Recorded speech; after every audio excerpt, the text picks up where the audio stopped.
하나님 말씀 봅니다. 고린도후서 5장 1절로 5절입니다. 제가 읽어드립니다.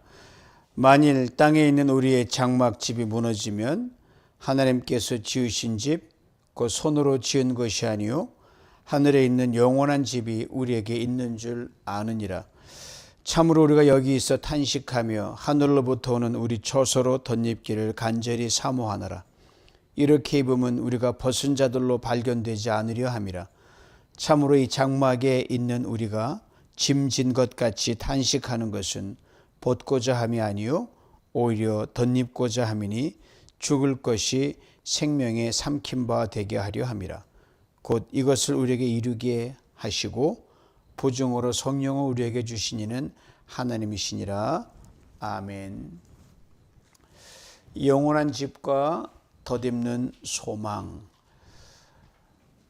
이 본문 말씀은 장례식에도 많이 인용이 되기도 하지만 자세히 보면 그냥 먼 종말에 대한 이야기뿐 아니라 지금 현재 우리가 땅에 발을 딛고 사는 이 순간에 대한 강한 소망을 뿌리 내리기 위한 굉장히 중요한 본문이고 미래를 앞당겨서 볼 수 있는 현재 위로와 힘이 되는 말씀입니다.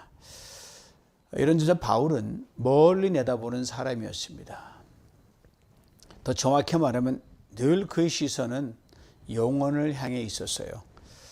그렇다고 현실을 도피해가지고 저 영혼만 응시하고 동떨어진 그런 삶을 산 게 아니라 그렇기 때문에 저 가야 할 영혼이 확실하기 때문에 누구보다 현실 속에서 한 점 부끄러움 없는 전도자로 그런 개인으로 달려갔던 사람이 바울이었습니다. 왜? 그의 삶은 영혼을 이 땅으로 가져오신 예수 그리스도를 만났고 보았기 때문에 그 예수로 꽉 찬 삶이었기 때문에 그렇습니다. 그러기에 바울은 모든 것을 긍정적으로 봤습니다. 바울에게는 네거티브한 게 하나도 없었어요. 그러기에 이 땅의 삶을 참으로 귀하게 여겼고 소중하게 여겼고 그렇게 살아갔습니다. 그러나 여기에 마음을 다 쏟고 거기에 집착하지는 않았습니다. 살아가지만 이것이 다가 아니다 이 말이죠. 그는 보이지 않는 영원한 것을 지금 보는 것과 같기 때문에 현실에 안주하지 않았다는 거죠. 그가 썼던 고린도전서 앞편지 13장 10절에 이런 말이 있습니다. 온전한 것이 올 때는 부분적으로 하던 것이 폐하리라. 바울이 지향했던 온전한 것, 영혼을 말합니다. 반면에 부분적인 것은 그건 이 땅의 것들, 그가 수고하며 애쓴 모든 일들입니다. 그래서 바울은 또 고백하죠. 내가 어렸을 때는 말하는 것이 어린아이 같고 깨닫는 것이 어린아이 같고 생각하는 것이 어린아이와 같다가 장성한 사람이 되어서는 어린아이의 일을 버렸노라. 우리가 지금은 거울로 보는 것 같이 희미하나 그때는 얼굴과 얼굴을 대하여 볼 것이요 지금은 내가 부분적으로 아나 그때는 주께서 나를 온전히 아신 것 같이 내가 온전히 알리라. 이미 저 앞에 모든 걸 아는 것으로 바울은 단정하고 지금 부분이지만 전체를 보고 살아갑니다. 사랑하는 성도 여러분, 아무리 소중한 것도 땅의 것은 영원한 것에 비하면 사실 지나치는 것밖에 되지 않습니다. 아무리 극심한 환난도 영원한 것 앞에서는 깃털보다 가볍습니다. 그러게 바울은 땅에 발을 디디고 살면서도 땅에 얽매이지 않고 하늘을 바라보며 살아갈 수 있었습니다. 이런 일이 있더라도 영광에 중한 것으로 툭 치면 다 해결이 되는 거예요. 이게 더 묵직하니까. 저런 일이 있더라도 영광에 중한 것으로 툭 쳐냅니다. 그는 모든 것을 영원한 영광의 묵직한 것으로 다 해석했어요. 그걸 보니까 이게 아무것도 아니라는 거죠. 그리고 자신이 가진 유일한 보물, 예수 그리스도 한 분으로 충분하고 만족하며 살아갔습니다. 그러게 예수를 아는 그 지식 고상의 다른 모든 것들은 나는 버린다 이렇게 말했거든요. 그래서 우리는 이렇게도 바울을 표현할 수 있습니다. 바울은 변신의 달인이다. 이 변덕쟁이가 아니라 겉사람은 나날이 쇠해갑니다. 나들이 쇠하면서 묶여 자기가 계속 쇠해가는 게 아니라 그와 반대로 끊임없이 속사람은 날마다 새로워지고 강건한 자기, 어제보다 오늘도 강건한 사람으로, 오늘보다 내일도 새로운, 계속 새로움으로 변신 또 변신해 갔던 사람이 바울입니다. 이제 바울이 자기의 신앙 고백을 더 깊이 풀어놓습니다. 오늘 보면 1절입니다. 만일 땅에 있는 우리의 장막집이 무너지면 하나님께서 지으신 집 곧 손으로 지은 것이 아니요 하늘에는 영원한 집이 우리에게 있는 줄 아느니라. 우리말 성경에는 만일이란 단어가 먼저 나왔지만 원어는 안다는 말이 먼저 나와 있습니다. 선언문이에요. 우리가 안다. 안다는 단어는 머리로 아는 지식이 아니라, 책에서 배운 정보가 아니라, 누구에 들어서 아는 간접적인 정보가 아니라 예수 그리스도 안에서 바울이 깊은 영적 체험과 경험을 통해 얻게 된 간증에서 나온 확신입니다. 이건 분명한 거예요. 몸소 겪었기 때문에. 그러기는 겪었으므로 믿음의 선언을 하는 거죠. 이런 말이에요. 우리가 보이지 않는 영원한 것에 온 관심을 집중하고 살아가고 있기에 우리는 분명히 압니다. 즉 영원한 곳에서 우리가 살게 될 모든 상황을 하나님께서 이미 다 조성해 놓으셨다는 것 우리가 안다. 자, 앞일이 보장되면요, 오늘 힘들더라도 그건 오케이예요. 이것을 바울은 믿음의 눈을 떠서 분명히 봤습니다. 이걸 바울이 단호하게 말하고 있는 겁니다. 우리는 안다. We know. 그렇습니다. 믿음은 추상적인 감정이 아닙니다. 믿음은 아는 겁니다. 우리 예수를 믿는 건 그냥 뜬구름 잡기가 아니에요. 내 마음에 때리고 내 지각에 하고 영 깊숙이 팍 이렇게 그 깨달음이 오는데 어떻게 그걸 부인할 수 있겠습니까? 아는 거예요. 온몸으로 아는 거예요. 아직 눈으로 보지 못했어도 하나님이 이미 예비해 두신 영원한 집이 있음을 아는 겁니다. 그리고 그 아는 확신이 오늘 우리의 삶을 붙듭니다. 고난 중에 흔들리지 않게 하는 힘이 됩니다. 저 끝 영원히 이미 보장되어 있는 사람에게는요, 그걸 볼 수 있는 사람에게는요, 오늘 지나가는 것은 사실 힘들더라도 넉넉히 이길 수 있다는 거죠. 이제 바울이 말합니다. 만일 우리의 장막집이 무너지면, 만일이란 단어가 궁금증을 불러와요. 분명 겉사람이 쇠하여 낡아져 가는 건 팩트입니다. 그러면 겉사람이 수명이 닿으면 수명이 닿는 거 알고 있었거든요. 즉 죽음이라는 거 알고 있단 말입니다. 그럼 이렇게 단정적으로 말하면 돼요. 우리 모두는 이 겉사람이 낡아지고 쇠하여져서 죽음이라는 끝을 두고 있습니다라면 아주 쉬운데, 바울이 만일이라는 가정법을 썼습니다. 그때가 언제인지 몰라서 불확실성 때문에 그럴까요? 아니면 다른 이유가 있을까요? 문득 떠오르는 것은 어렸을 때 부모님들이 이제 뭐 철부지 자녀들을 놓고 마냥 그러니까 언젠간 부모가 자녀들을 떠날 때가 있잖아요. 그래서 얘야, 만일 엄마 아빠가 세상을 뜨면 이렇게 하잖아요. 이제 유언죄의 말씀이란 말입니다. 그런 의미도 조금 담겨져 있어요. 근데 이보다 훨씬 더 깊은 의미가 이 만일이란 단어에 바울은 담아놨습니다. 즉 겉사람의 끝인 죽음의 때는 사실 바울도 몰라요. 언제인지. 오직 하나님의 손에 의해서 하나님의 경륜 속에 있게 바울은 그 경륜을 만일이란 단어로 표현했을 뿐입니다. 그러게 만일이란 단어는 불안도 아닙니다. 불확실성도 아니고요. 미래에 대한 걱정도 아닙니다.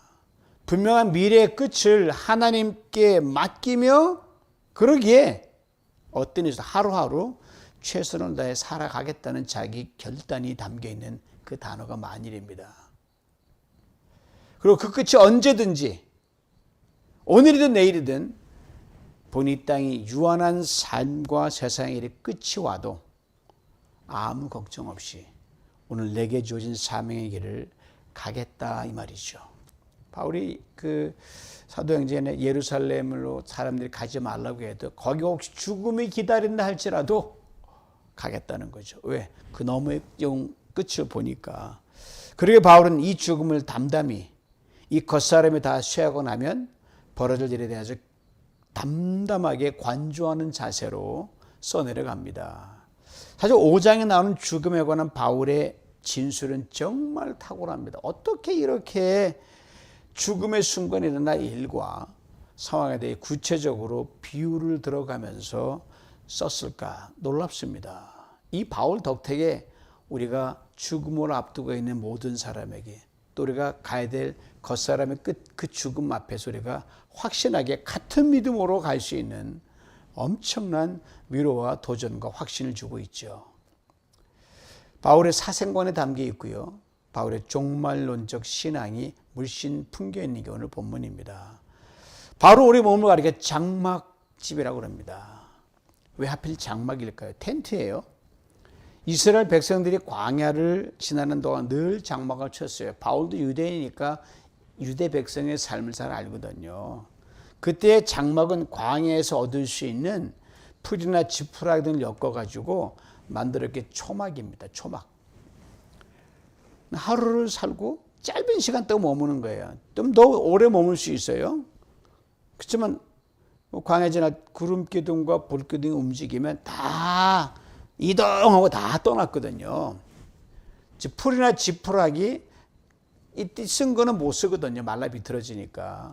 대부분 그냥 두고 떠나고 다시 새로운 그 거주지에 머무는 곳에서 또 만들면 되거든요. 임시적으로 연약한 것 이것이 장막이에요. 초막이에요. 그래서 유대인들 매년 초막절, 제가 지난번 성지순례 갔을 때 이 초막절을 자녀들과 보내는 그 텐트 치임 있는 사람 봤거든요. 아, 정말이네.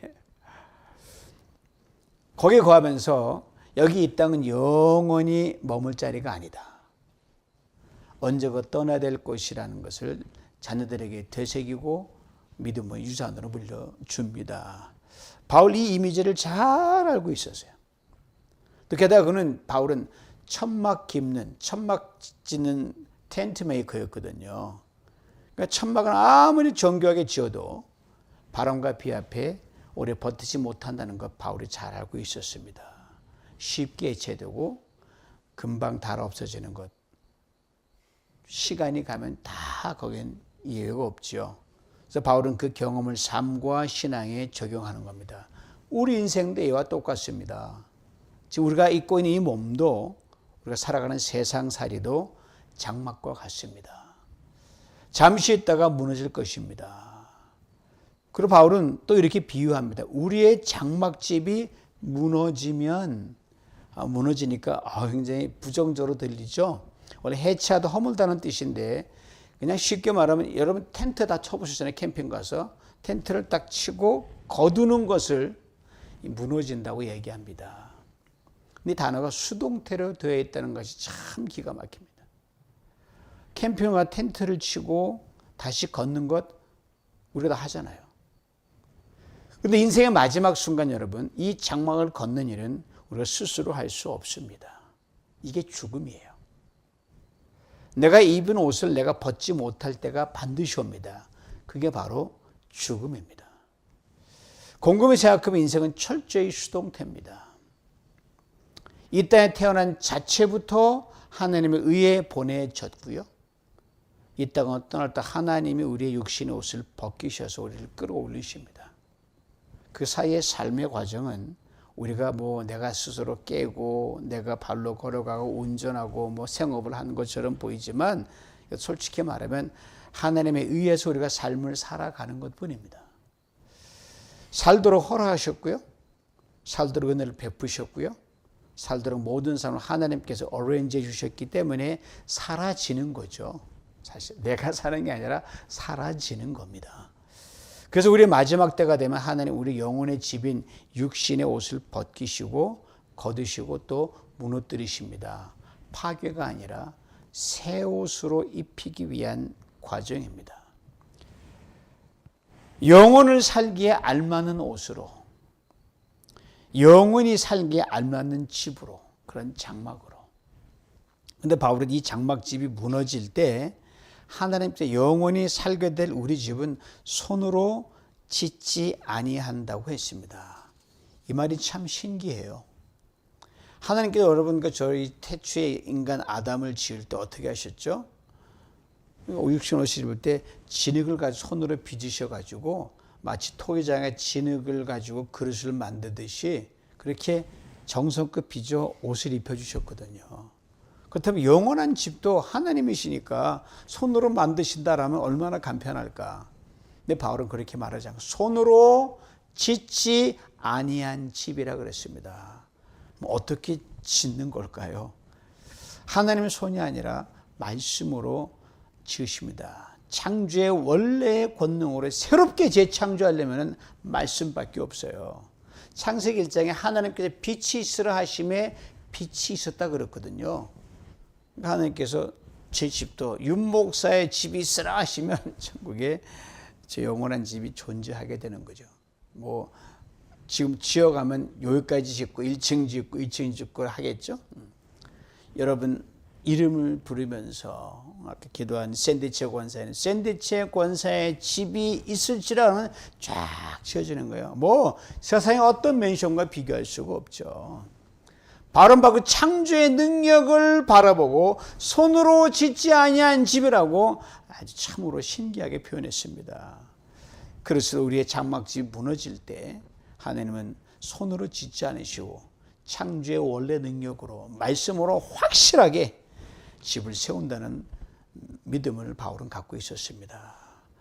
그러므로 사랑하는 성도 여러분, 우리 장막집이 무너진다 해도 두려워할 필요가 없습니다. 왜냐하면 하나님께서 이제는 손으로 짓지 아니한 영혼에 합당한 우리의 원래 집을 예비해 두셨기 때문입니다. 그렇다면 바울이 이토록 분명한 확신을 가질 수 있는 근거가 뭘까요? 바울이 무슨 배짱으로 뭘 근거로 이게 확실하게 이야기할까요? 바로 예수님 말씀에 근거하죠. 예수님 땅에 계실 때 제자들 친히 말씀하신 것에 근거해서 틀림없습니다. 바울은 예수를 본 적이 없습니다.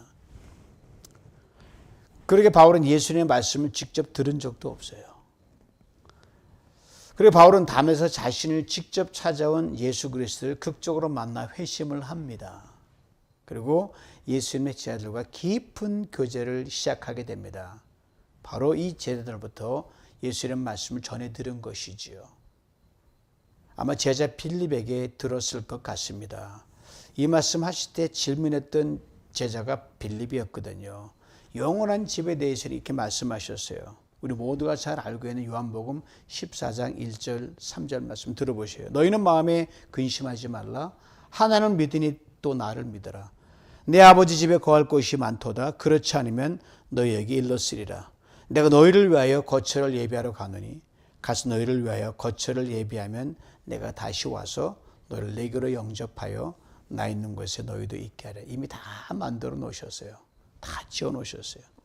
참으로 위로와 소망과 격려가 되는 말씀입니다. 그리고 그 의미도 참 깊어요. 큰 그림은 이거죠. 우리가 영원한 거처. 여기 이 땅 나가는 여정 끝나면 겉사람이 다시와 육신의 장막을 벗는 날, 그날 우리 모두가 가서 거할 영원한 집이 있다 이 말씀이죠. 이것을 바울이 자기 버전으로 지금 적고 있는 거예요. 1절 다시 불러옵니다.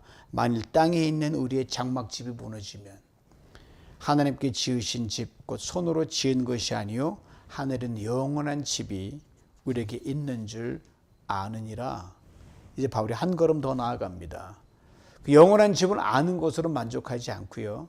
그는 그 집을 사모하며 그 집을 덧입기를 간절히 탄식했다고 고백합니다. 2절입니다. 참으로 우리가 여기 있어 탄식하며 하늘로부터 오는 우리 처소로 덧입기를 간절히 사모하노라. 이 말씀 대할 때마다요. 오래전 영상으로 봤던 한 가정의 이야기가 떠오릅니다. 한 가난한 4인 가족이었어요. 무허가 빈민촌의 허름한 단칸방에서 네 가족이 진짜 그냥 공간 좁은데 막 살았어요. 그나저나 힘겹게 살아가던 이들이었는데 정부 지원으로 영구 임대 아파트를 배정받게 됩니다. 드디어 새로운 집으로 이주할 날을 손꼽아 기다리게 돼요. 이사 날이 됐거든요. 그 가족 기쁨으로 아파트에 들어가면서 이방저방을 막 뛰어다니는 모습을 제가 실제로 봤거든요. 그러면서요, 여기가 우리 이제 화장실이야. 여기가 우리 안방이야.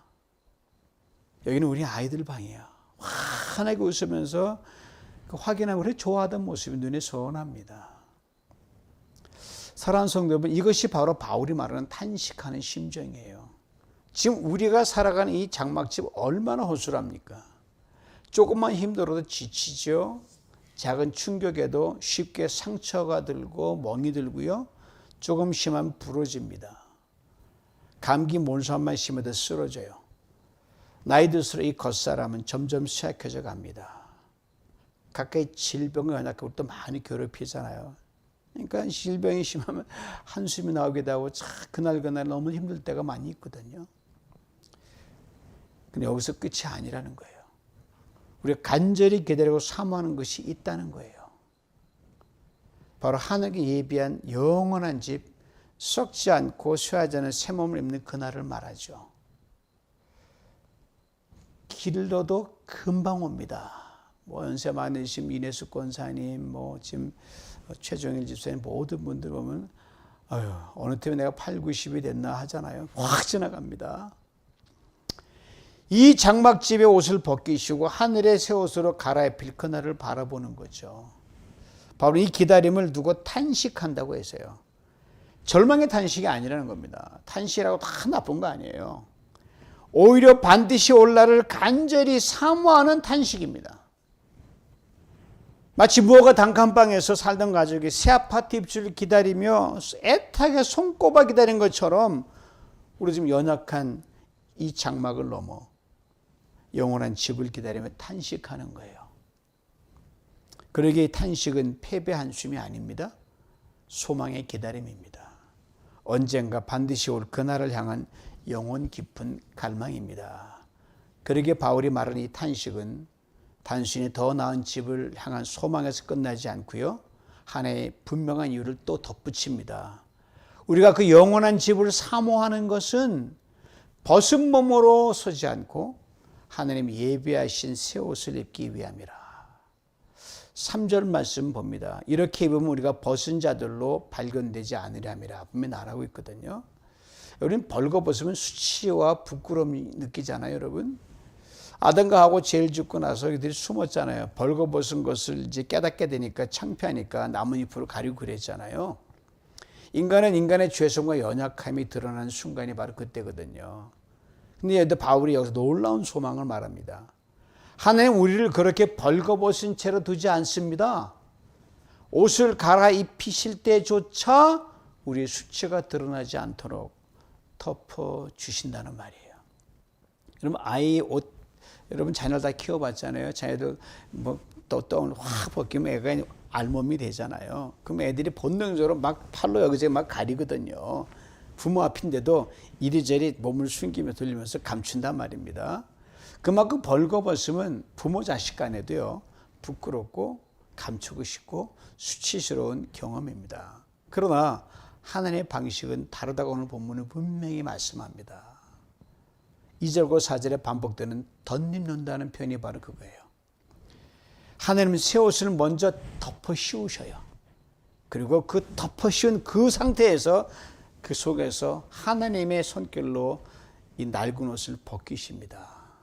그래서 아무리 우리의 벌거벗은 아무도 우리 벌거벗은 옷을 못 봐요. 우리 장막집이 무너질 때 하늘에서 새로운 장막이 내려오기를 확 감사합니다. 그 덮임 속에서 영광스러운 옷 갈아입힘이 일어납니다.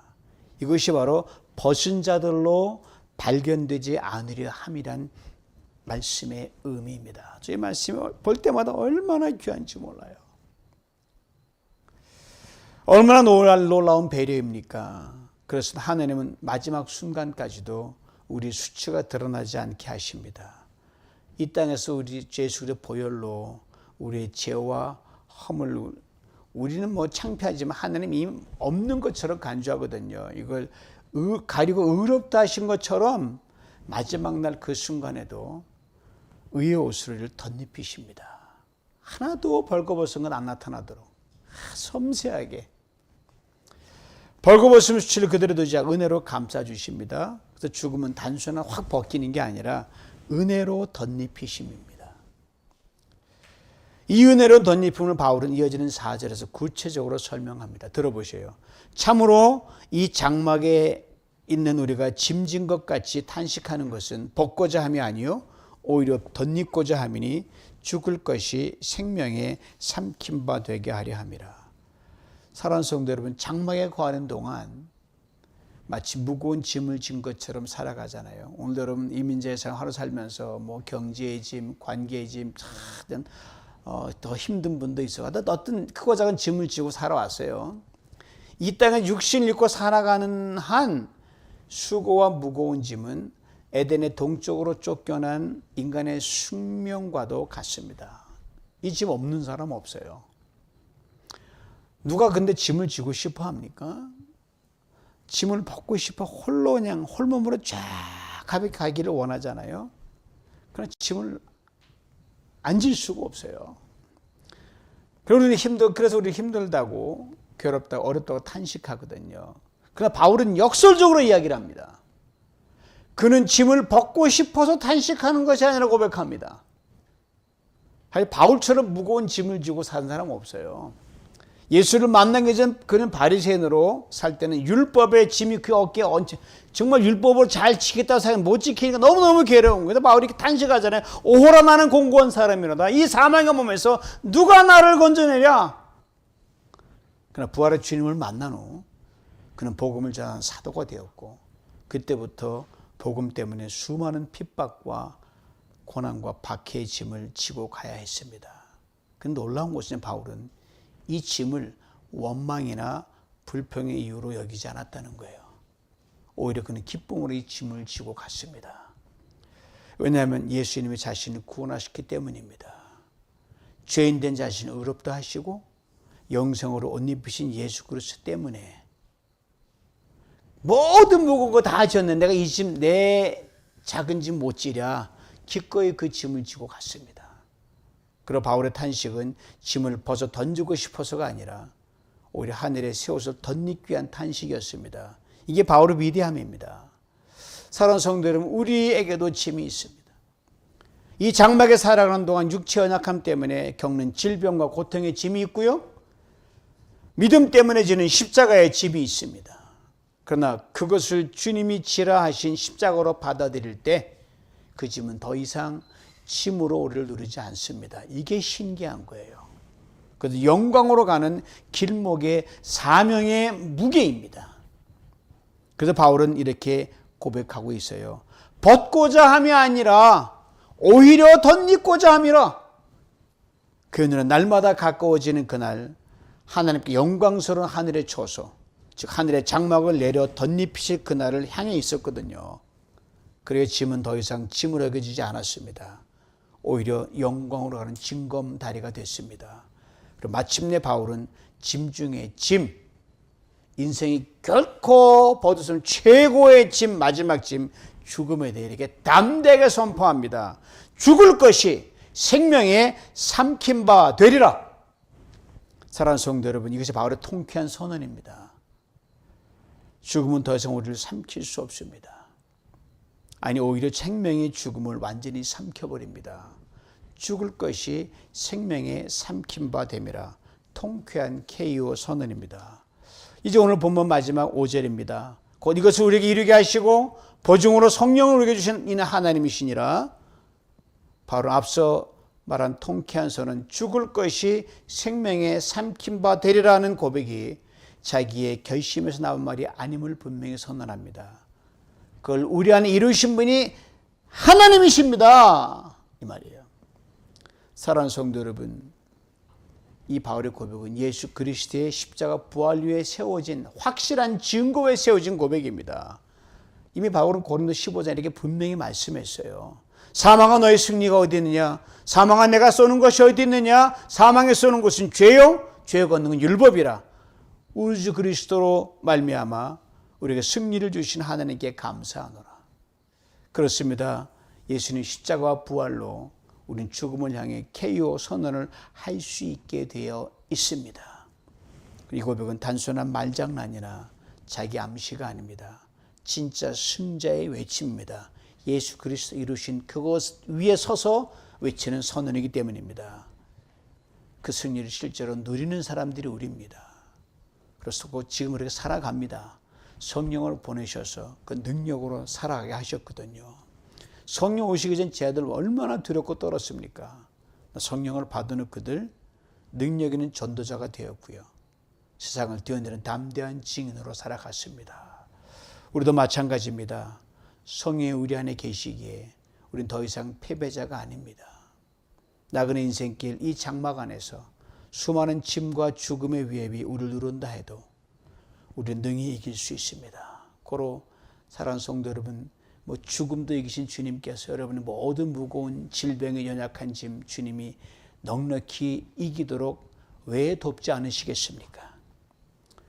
성령께서 보증 우리 안에 임하셔서 마지막 영광 안에 우리를 아주 정확하게 붙들어 주십니다. 사랑하는 성도들, 우리 장막집은 반드시 무너질 날이 옵니다. 그러나 그것이 끝이 아닙니다. 하나님께 손으로 짓지 않은 영원한 집을 예비해 두셨습니다. 그 집은 우리를 지금 기다리고 있습니다. 그 집에 우리는 점점 그 집에 입주할 시간이 가까우는 거죠. 그리고 결국은 우리가 이 육체의 장막을 보는 그날 그냥 그 집을 덧입게 됩니다. 죽음은 우리를 벗기는 과정이 아니라 하나님께 새 옷을 입히시는 참으로 영광스러운 과정입니다. 그리고 하나님이 모든 걸 보증하게 성령을 주셨습니다. 우리 안에 계시기에 우리 이 땅의 장막 안에서 어떤 짐을 지고 살아가더라도 낙심치 마십시오. 담대히 소망 안에 걸어갈 수 있기를 축복합니다. 그럼 오늘도 이 영원한 집을 바라보며 덧입는 소망으로 살아가신 여러분과 제가 될 수 있기를 주님의 이름으로 축원합니다. 아무리 힘들더라도 잠시입니다. 우리가 마지막 죽을 것이 생명의 삼켜보는 그날 영광 중에 주님을 뵙게 될 줄 믿습니다. 이 소망이 우리의 오늘과 내일 나그네 여정 내내 우리를 지탱하는 힘이 될 줄 믿습니다. 이 힘의 능력으로 다시 한번 오늘 내일 견실히 서서 흔들리지 않고 주의 일에 더 힘쓰는 모두가 되시길 주님의 이름으로 축원합니다. 기도합니다. 하나님 아버지 감사합니다. 오늘 말씀을 통해 우리 장막집이 무너져도 두려워하지 않는 이유를 알게 하시니 감사합니다. 손으로 짓지 아니한 영원한 집을 예비하시고 덧입게 하실 소망을 주셨으니 이 땅의 짐이 결코 짐으로만 남지 않게 하여 주시옵소서. 성령께서 우리 보증으로 우리 안에 계시니 오늘도 믿음으로 담대히 걷게 하시고 마지막 날 죽을 것이 생명의 삼켜받은 영광을 누리게 하시고 믿음으로 바라보며 매일매일 승리하게 하여 주시옵소서. 이 소망이 우리의 삶의 힘이 되고 날마다 우리를 살게 하는 기쁨이 되게 하여 주시옵소서. 예수님 이름으로 기도하옵나이다. 아멘.